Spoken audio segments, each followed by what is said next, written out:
Hey everybody, it's Everett with Ohio for Freedom, the program that is focused for the foreseeable future. Talking about things in the church that, well, we got to get them out of the church.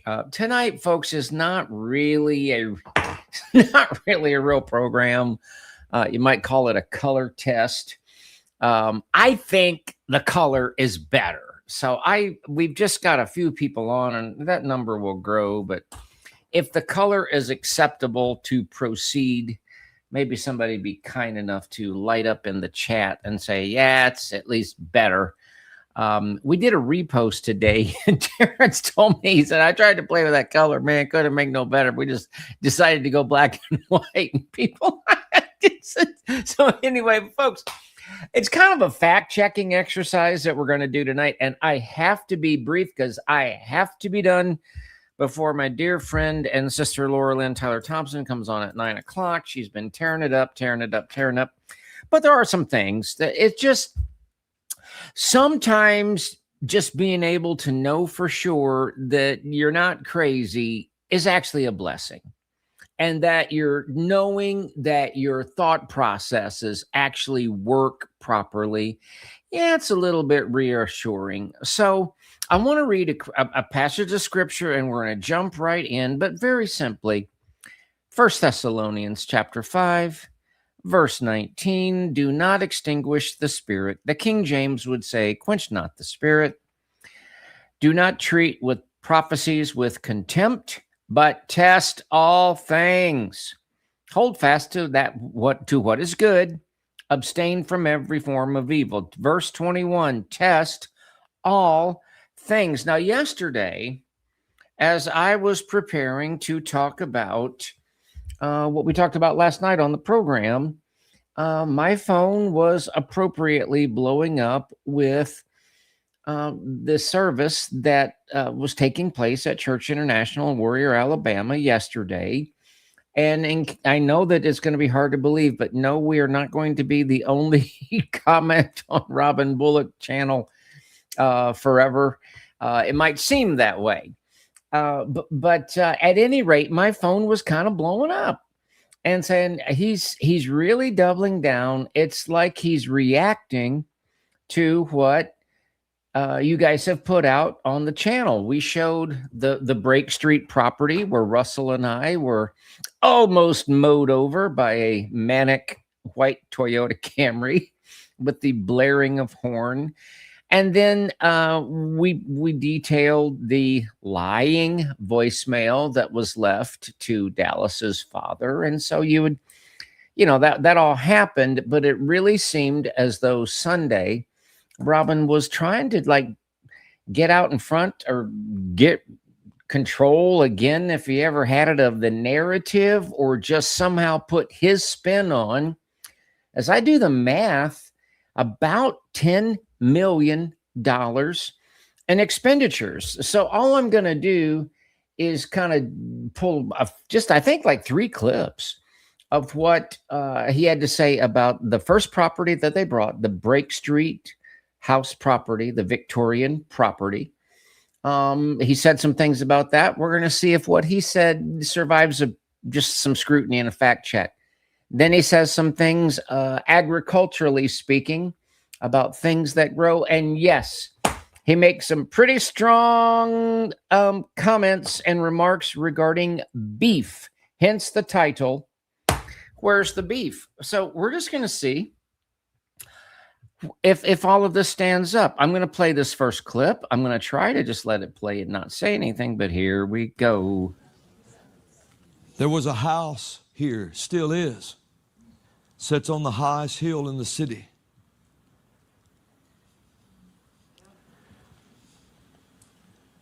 If the ministry hadn't have bought the house,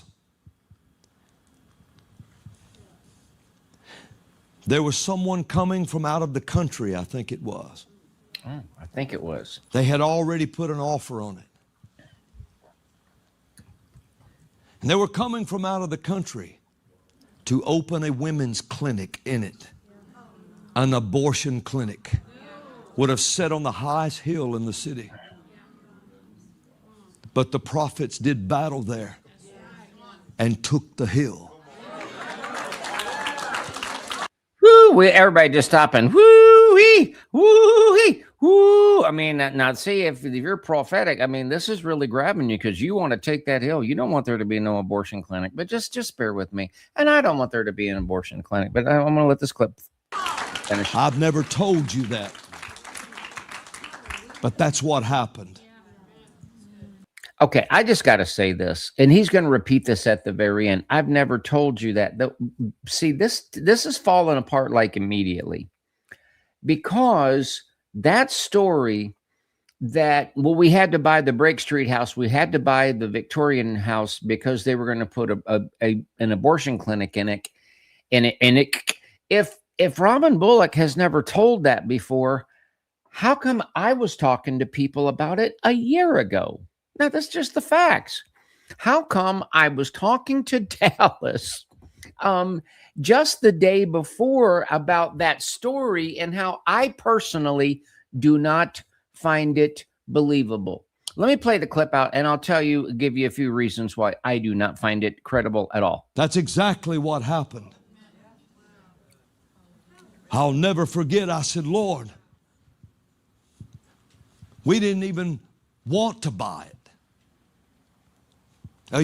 You wanted to pay off that IRS tax lien. Oh, I guess you didn't. Never mind. A year passed. And the Lord said, go and get this. I said, why? A year passed. He bought it in the spring. Wait a second. A year passed. I just noticed this. Folks, they bought that in the spring of 2021. In the spring of 2020, I think I can do that math in my head. That's a year earlier. Okay. So in the spring of 2020, Robin Bullock had a $14,000 IRS tax lien filed on his property for the years 2012, 13, 14, all the way up to 19. So when that lien was filed, you got to kind of pretty much conclude they didn't have no money. Certainly didn't have no money to pay cash for that house. But he says a year goes by and then he buys. See, Robin, listen, man, we listen to what people say, and what you say, that doesn't hold any water. And that's not even the main thing that doesn't hold water. Listen. Well, see if it's still there. It's still there. He said, do not try to talk them. See if it's still there. Was somebody going to steal the Break Street house and like abscond with it in the middle of down on that price? He knew the other offer was already in. Oh, the Lord knew about an offer. The Lord knows things. Okay, great. That's great. If an abortion clinic had have opened in this city, it would have never left this city. And every church would have been sitting below it. Oh, you're not listening to me because people don't understand. Yeah, I don't know.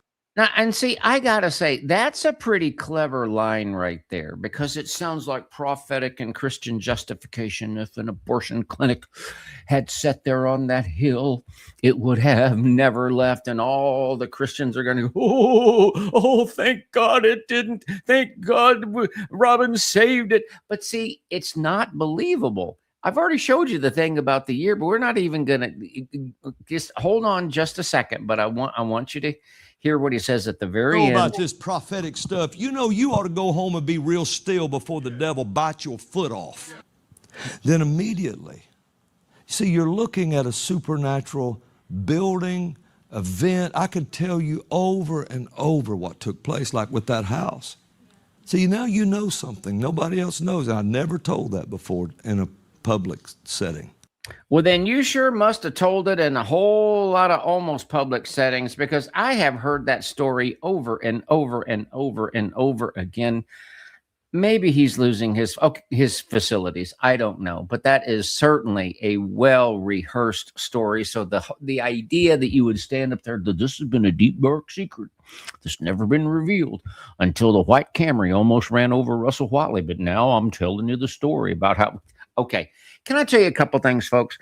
If you're following this channel, I hope you remember the clip. I didn't think to pull it. Didn't want to take the time of when Russell and I filmed the Victorian style house. Beautiful home. It's a historic home. That's part of the thing there too. And and where we almost got ran over. Okay, so that's the place. Well, first of all, folks, and I want to appreciate my brother Russell. He did some basic search and investigation, and you can't read the email. I tried to, but there's just a few problems. Okay. Converting a 19th century Victorian house, especially one already functioning as an event venue like the Reed Brake House, into a licensed medical facility would have faced massive municipal, legal, and structural hurdles. If a buyer ever explored this idea, it was somebody from out of the country. These are the exact regulatory brick walls they would have run into. Number one, municipal zoning and public opposition. Zoning board approval. The Reed Brake House is situated in a residential area of Warrior. Converting it to a medical facility, whether outpatient clinic, physical therapy center, residential care facility, would require a rezoning application or a conditional use permit, CUP. And I can tell you, we have really good proof that it's not a slam dunk that anybody, even if they're from out in the country, that has an idea that they're going to do something with a piece of property in the city limits of Warrior, Alabama, that's a slam dunk that could happen. And a good example of that is Robin Bullock and his failed attempt to convert 9 acres, 10 acres on Poplar Street from a dilapidated school building or old property into a farm. And guess what? It made the news. It didn't survive zoning. It didn't happen. Why? Because it would have taken the approval of the community, and the community said no. And so even though I think they were from out of town. I think they're from out of the country. They weren't they? Yeah. So they were, he doesn't even know because he's making up a story, folks. My opinion happens to be right, but he's making up, but even you have for that house, it's historical. Let's just keep reading. The odds, neighborhood resistant. Rezoning a historical residential property for healthcare use almost always triggers local backlash. Neighbors typically object to increased traffic, emergency, vehicle sirens, commercial lighting, and potential drops in surrounding property values. State licensing. Depending on the type of facility, Alabama requires a certificate of need from the State Health Planning and Development Agency. Okay, let's just keep reading. Historical preservation versus building code compliance. I'll just read the bullets. Commercial building and fire codes. Healthcare facilities require strict fire containment walls, commercial sprinkler systems, medical gas storage, emergency backup power generators, etc. Parking requirements, wedding venues. Now, I apologize. My dear brother Russell and my dear sister Sherry sent me the link, and whether it's in a text thread or in an email, I looked, and once I saw it, but I couldn't find it again. Robin Bullock, in the service yesterday, said the place was about to fall down. If we hadn't bought it in 2 or 3 years, it would have just fallen down. I don't buy that. I will find it. I'll have it resent on a future program. I'll show you. But up until the time about that it was bought, it functioned. That Brake Street house functioned as a wedding event venue and special events venue. And I've seen the video from 2017 of a lovely couple getting married, big wedding celebration, and the place is, I didn't see any wobbly walls or buckling floors. This is just crazy. But he's trying to justify about $10 million worth of property. So maybe that one, maybe we'll let that one rest there for a while. Then I want to go to this next. I'm just going to go to the next claim. And the Lord told me, he said, a famine's coming. So I will set this up this way. When he talked about the Brake Street property, That was actually, in the whole scheme of things, it's a lot of money to you or me or most organizations, but it was actually only about a $400,000 cash purchase. A lot more money they'd ever seen for, but that kind of came quick. Thank you, Sid Roth. That's wonderful. But what he's going to talk about, agriculture, and he's going to talk about cattle. And I just want to set the stage. He's talking about $8 million worth of expenditure, worth of $8 million in property that the Bullocks bought through their 501c3. There's a $5 million property on Lehigh Road that's way out there, and it has a beat up old retreat center. It looks like at one time it was a place where people could, decades ago, fly in on a little landing strip, but it is a landing strip, okay? And then maybe the strip mining bigwigs had a place that they could stay and overlook things. I don't know what it's for, but that's there, and it's been used 2 or 3 times in the last 3 or 4 years. But there's that and the landing strip, and that, best as we can tell, looking at all the parcels and all the courthouse records, is about 600 acres, and it costs $5 million. It costs $2 million for one chunk of it in 2022, and then a year later, another $3 million in 2023. And so, okay, I got a text. I'll check out what that is. And then on Highway 9, I'm actually going to show you a little bit of video that we took just randomly on Highway 9. There's a $3 million piece of property, about 250 acres, and it is gorgeous. It's got a pond, it's got a nice little lane and a big farmhouse, but that's $8 million right now. And so right now, what he's trying to do is help everybody realize just how much gospel prophetic use they're getting out of this $8 million worth of property. Okay, that's I set that up for quite a while, but let's let it play and see what's said here. And the Lord told me, he said, a famine's coming. Oh. So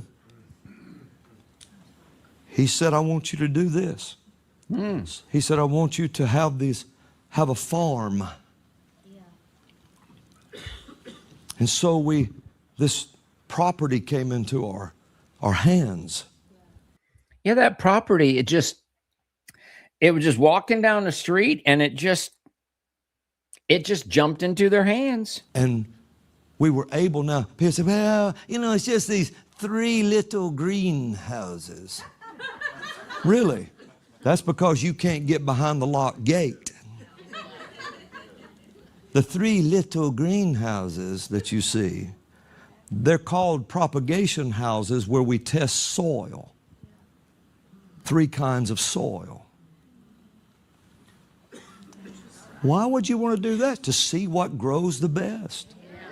Now, first of all, y'all, Robin Bullock doesn't know anything about soil, doesn't know anything about agricultural, but he wants you to be impressed that if you could get behind the locked gate, because see, the church members of Church International, they're not allowed behind the locked gate. In fact, for some of them, this is probably the first time they've ever heard anything about this property.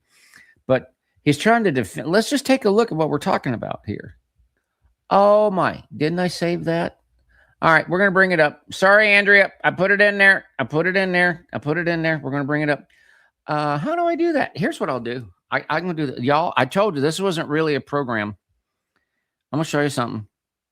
This is kind of like what we're looking at here, y'all. Okay. This is what we're looking at. Okay. This is what we're looking at.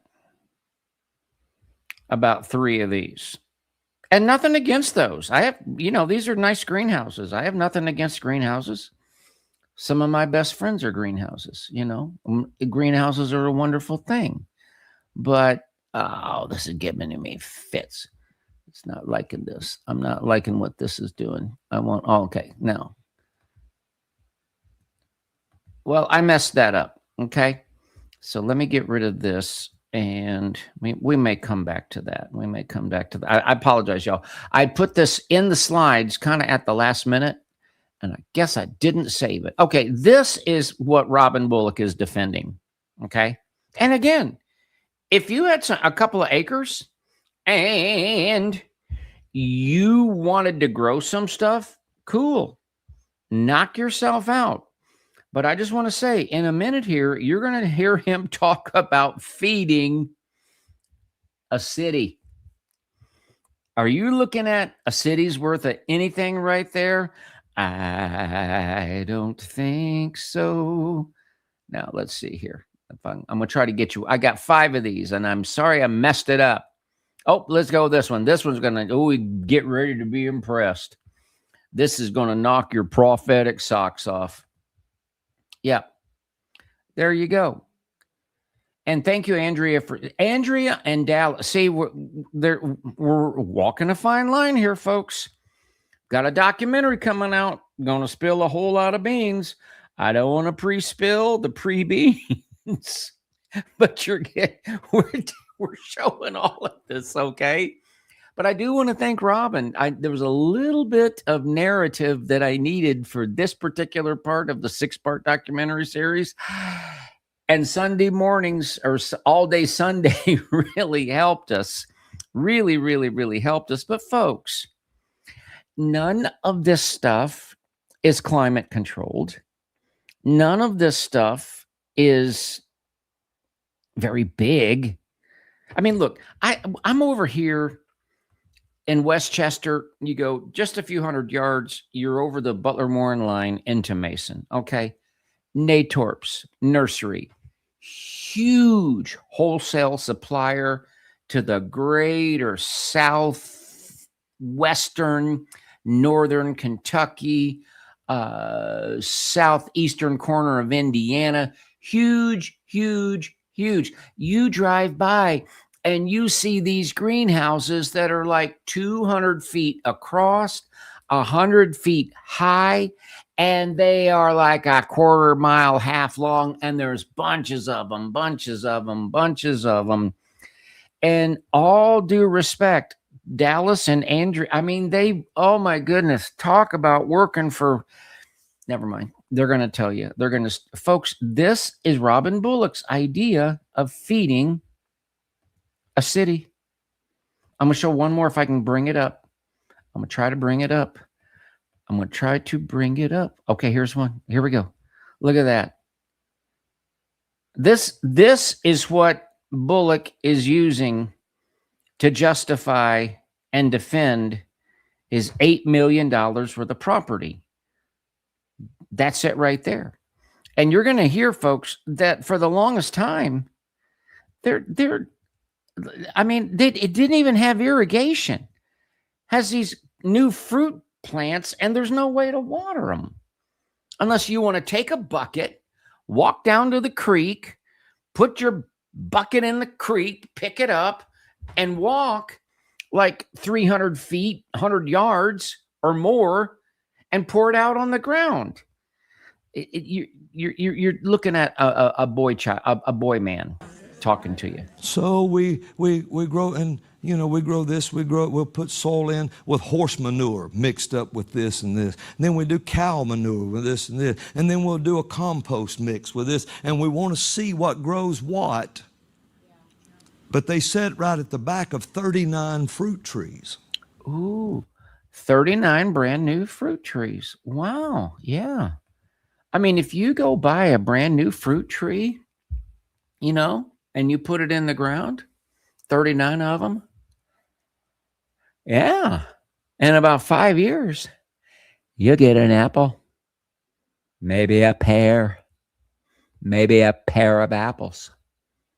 And year 6, maybe you get a dozen, maybe even a baker's dozen out of 39 trees. It's embarrassing, folks. It's embarrassing. And then there's 16 more both beside that. Then if you go down the hill out a certain road behind the gate, you go down there where if Austin was out here, how many blueberry trees are there now? Huh? 75 blueberry trees. How many rows of grapevines? 36 rows of grapevines, some Concord grapes, some scuppernone, some seedless grapes, and they grow down through there on these 30. And we have how many raised bed planters? 26 raised bed planters in this one area. Well, I'm You said, why feeling would you just- do all that? Well, on another piece of property, I'm ready to move to Warrior because I know that if I move to Warrior, I'm never going to starve. Because if the famine comes, he's got 39 brand new fruit trees that they planted. And folks, forgive me. You just got to forgive me.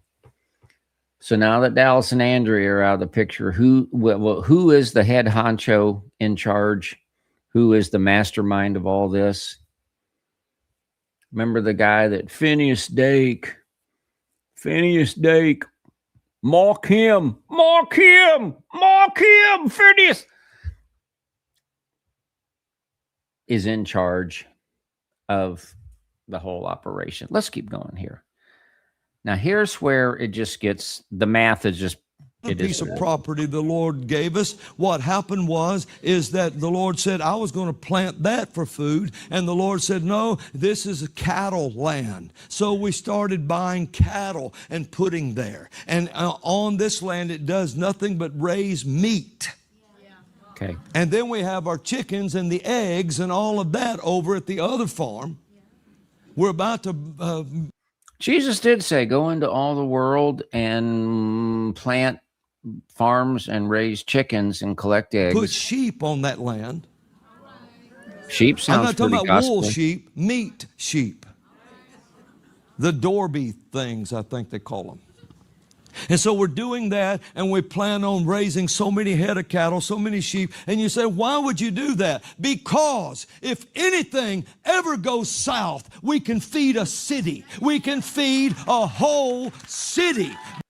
The energy of that, I don't know about y'all, but I need that energy.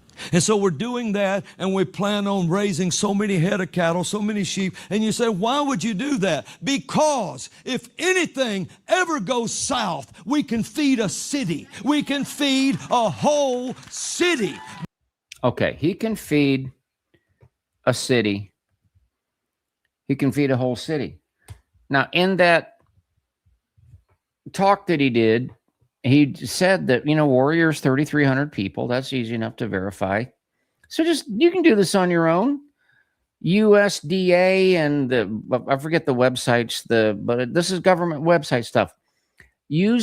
How many cows does it take to feed a city of 3,300? Because Robin Bullock says, we can feed a city. We can feed a city. Using USDA's 2025 estimate of 58.5 pounds of beef per person per year. This is just based on national average, how much beef Americans eat. 3,300 people times 58.5 pounds is 193,050 pounds of beef annually. A typical 1,000-pound steer yields about 450 pounds of edible beef, according to the USDA. 193,050 divided by 450, that's about 429 cattle. Answer, you need about 430 cattle per year.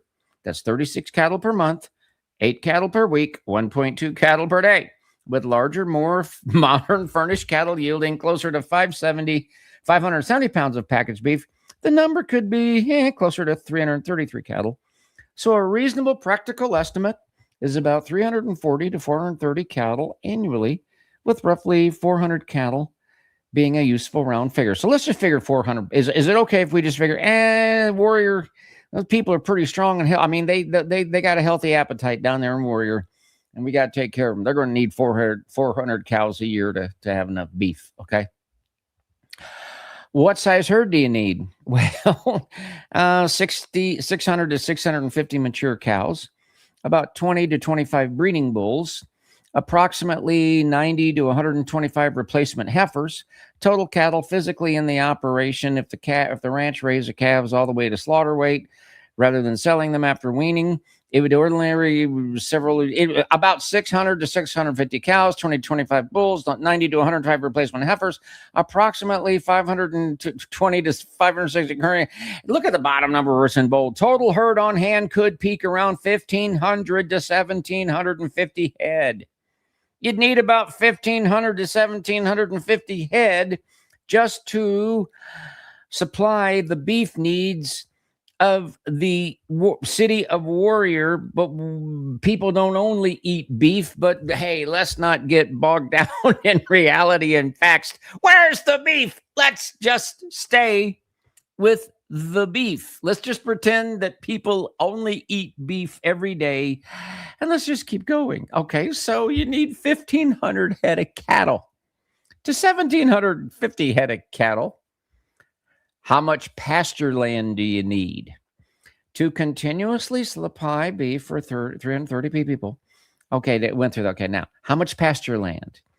For a decent pasture in a humid area such as Alabama, Tennessee, Kentucky, or Southern Ohio, approximately 6,000 acres of grazable pasture plus 1,000 to 2,000 acres of hay or other winter forage ground.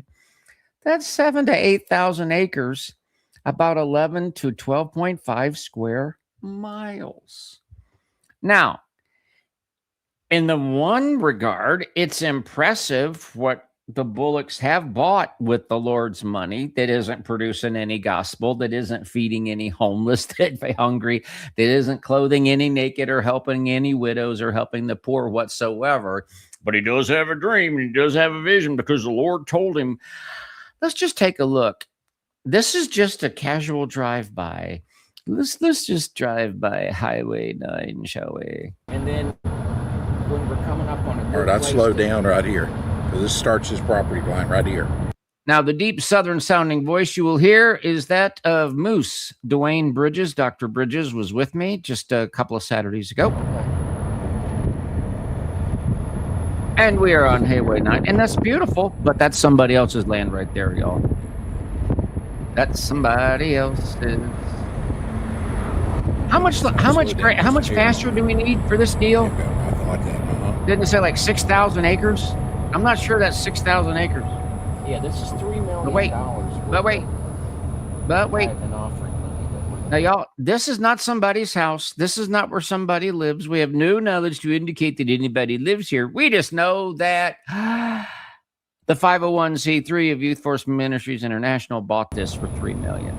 Starting about right there. Now, from what you're going to see on, you're looking at Beulah land is coming up. The promised land is coming up. The land of beef. Where's the beef? Hang in there, Harley. We're going to show you. We're going to show you. Whew. Look for the cows. Look for the cows. Look clear in the back. There's a call. Look for the cows. Come on. Come on, cow. You're cow. Come on, cow. Come on. Get a shot of that Come on. driveway. Hey, come on. Cow. Here, cow. Here, cow. Here, cow. Here, cow. Here, cow. Here, cow. I'm doing good. Well, there's water. There's the cow. Ooh. I see like 3 or 4 of them right there. I can't blow it up, y'all. Well, I can do this, make that a little bit bigger, not much bigger. Yeah, a little bit bigger. Okay. Yep. Looks like we're well on our way to feeding the city of Warrior. Warrior, you can rest assured you're going to be fed. Well, the Bullocks will be fed. Well, Grandpa and Grandma will be fed, and yeah, I think Bullocks will be fed. They'll be fed. Doing good. Got the cows. Got cows. And then I'll pull up just past this driveway. Yeah. Yeah, y'all, I'm gonna get out of there, y'all. I just, it's sad, but I felt like I had to show you this. I don't believe the Break Street story at all. And even if somebody was wanting to put it, and another thing before, and I thank you, Russell, for finding all the just the zoning stuff and the historic to historical buildings and all of that, and just all of the red tape and how rare it is for a historical building in the state of Alabama to be successfully turned into a medical anything. And then you have the the neighborhood opposition and the zoning and all of that. But then just the unlikelihood. So That's such a notable part of the city. And so even if somebody is totally pro-choice, when a young woman is making the horrible decision to end a pregnancy, I don't care what their views are, it is still often a very, very private, secretive thing that people don't just necessarily want to broadcast their business to an entire area, especially a small little town like Warrior. And then when Robin Bullock says, "Oh, if we hadn't bought it in probably 3 years, it would have fallen over." Yeah, that's why that abortion clinic wanted it, because they wanted a property that was just about ready to fall over. And the other thing is if somebody's got the backing and the wherewithal and they really, really, really want to have a women's clinic, what makes a women's clinic dependent upon any one potential facility? I'll tell you straight up, I think the entire thing is a lie. What? Are you saying that Robin Bullock would lie? I'm saying I know Robin Bullock lies. I don't know if he's lying about this one, but he lies, and he lies a lot. And I believe that this is a lie. And I hope that I've shown you. You know what? I wanted to be well out of the way before Laura Lynn's program, and I'm going to make it, y'all. I'm going to make it. I hope that I have shown you that the whole notion that he has sold these people, we're going to feed the city, that the property with the airstrip, the property that actually has the little not all year greenhouses, the little 10 by 12s and the 10 by 10s and, that kind of thing, that property, you've owned that since 2022, Doc. You've had that since 2023. That's all the farther that you've got? I think he's a Peter Pan boy. It's a Peter Pan syndrome. It's a boy, man. I think I can leave it right there, folks. Oh man, I just happened. Y'all, I don't usually get a chance. Man, I love this room, Everett, where he's broadcasting his podcast from. I love this. Well, thank you. That's very, very, very. I appreciate that, y'all. I'm gonna jump off here. Yeah, that was really, really nice to say. I appreciate it. And so we've got room. We got a keyboard over there. I got guitar stuff over there. We'll be able to, so I better jump off, or I'm just going to be yakking. Folks, pray for the people that are there's still some clutches and talons and grips in their minds and their soul and their spirit that the Bullocks and Church International has on them. It is very, very, very difficult to finally let yourself realize, I've believed this, and this is a lot of garbage. Man, I'm trying to quit, but I'll just say one more time. Sometimes it takes something in the natural, something very practical to help you see the truth. And I'm telling you, when we drove by, I don't know if we saw every cow. I don't think we did, but I can tell you, there ain't no more than about a dozen cattle on, and that whole thing is 250 acres, and a good 2/3 of it or more is woods. Folks, I told you, to feed the city of Warrior, you'd have to have 5, 6, 7,000 acres at your disposal and a good 1,500 cows. And beef ain't the only thing but that people eat. But you actually heard this fella on his stage talking to his worldwide partner audience that something happens, we can feed the city. Well, if something does happen, don't be depending on Robin Bullock, because you will be very much disappointed. If you'd like to support the program, folks, we appreciate it. OhioForFreedom.com. You can take advantage of our PayPal link. We have a bank card link. We get a really good rate on bank cards. You can use your Visa, your MasterCard, your Discovery, your American Express. We really appreciate those that support us through Zelle. I do not get an email from those that use Zelle, so we say thank you in advance. And if you'd like to support us by using old-fashioned snail mail, we have a P.O. Box 344, Mason, Ohio, 45040. So until next time, God bless you. God bless your family. God bless the state of Ohio, the United States of America, and we send our greetings to all our friends around the world. Good night, y'all.